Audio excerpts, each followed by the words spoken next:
দিনের সবচেয়ে বড় খবর, ফের হাওড়া স্টেশন থেকে উদ্ধার হলো বিপুল পরিমাণ টাকা।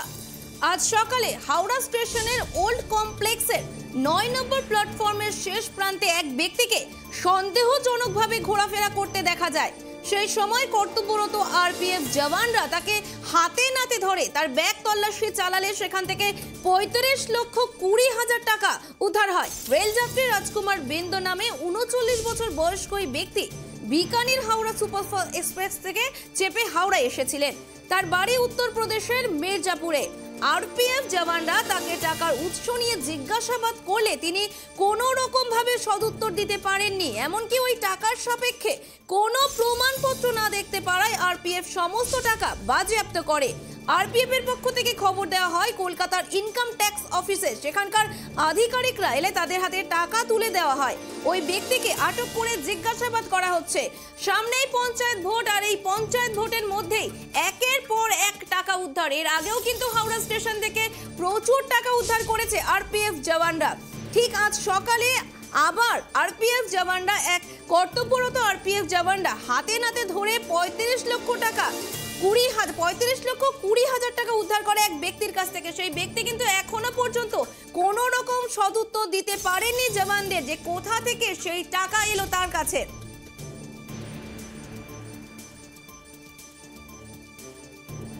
এই মুহূর্তে আমাদের সঙ্গে হাওড়া থেকে রয়েছে আমাদের প্রতিনিধি প্রসেনজিৎ অধিকারী। শুনে নেব বিস্তারিত তার কাছে।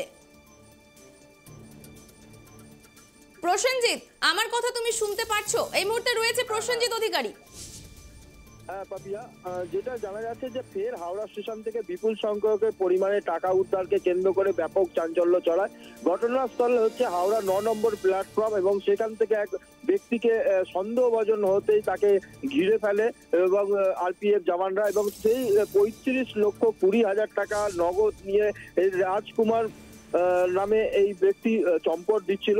এবং এই পঞ্চায়েত ভোটকে কেন্দ্র করে কিন্তু বারংবার হাওড়া স্টেশন থেকে কিন্তু এই নিয়ে প্রায় 1 মাসের ভেতরে 9 বার এইরকম ভাবে কিন্তু এই টাকা উদ্ধার হলো হাওড়ার প্ল্যাটফর্ম থেকে। প্রায় কখনো কেউ সোনার গহনা নিয়ে চম্পট দিচ্ছে, কখনো কারোর কাছ থেকে কোটি কোটি টাকা নিয়ে চম্পট দিচ্ছে। এরকমটাই কিন্তু বারংবার নজরে আসছে। 1 মাসের ভেতরে প্রায় 9 বার এরকম ভাবে টাকা উদ্ধারকে কেন্দ্র করে কিন্তু হাওড়া স্টেশনে আরপিএফ এবং আরপিএফ এর যারা কর্মরত অফিসাররা তারা রীতিমতো হতবাক হয়ে যাচ্ছেন যে বারংবার কেনই হাওড়া স্টেশন থেকেই এত টাকা উদ্ধার হচ্ছে বিপুল সংখ্যক। সেই নিয়ে কিন্তু পুলিশের প্রশাসনিক মহলে সংবাদ মাধ্যমকেও কিন্তু হাওড়া স্টেশনে ঢুকতে গেলে তাদেরও কিন্তু চেকিং করা হচ্ছে বারংবার ধরে। ইতিমধ্যেই হাওড়া স্টেশনে যখন এই টাকার পরিমাণ 35 লক্ষ টাকা হয় তখনই কিন্তু কলকাতা যারা টিম রয়েছে টাকা যারা করে তাদেরকে কিন্তু রীতিমতো খবর দেওয়া হয় এবং ইনফরমেশন ব্রাঞ্চের যারা আধিকারিকরা রয়েছে তাদেরকেও কিন্তু গোয়েন্দা বিভাগকে তাদেরকেও ডাকা হয় এবং রীতিমতো সেই ব্যক্তিকে এই রাজকুমারকে আটকে রাখে এবং তার কাছ থেকে যেটিকে জানা যাচ্ছে যে এই টাকা কিন্তু এই পঞ্চায়েত ভোটকে উপেক্ষা করেই কিন্তু বাজারে ছড়ানোর জন্যই এরকম একটা চক্রান্ত বিশেষ কিছু রাজনৈতিক মহল্লায় কিন্তু এরকমটাই আবেদন করছে। রীতিমতো হাওড়া স্টেশন থেকে যে এই বিপুল সংখ্যক যে টাকা উদ্ধার হওয়াতে 1 মাসের ভেতরে 9 বার টাকা উদ্ধার হওয়াতে কিন্তু রাজনৈতিক মহলে একটা টানাপোড়েনের সৃষ্টি হতে চলেছে। পাপিয়া, এই যে সামনে পঞ্চায়েত ভোট, আর এই পঞ্চায়েত ভোটের মধ্যেই একের পর এক জায়গা থেকে টাকা উদ্ধার, কোথা থেকে এলো এত টাকা সেই বিষয়ে কিছু যদি জানতে পারি আমরা। দেখো, এখনো পর্যন্ত আরপিএফ তরফ থেকে সেরকম কোনো কিছু জানা যায়নি।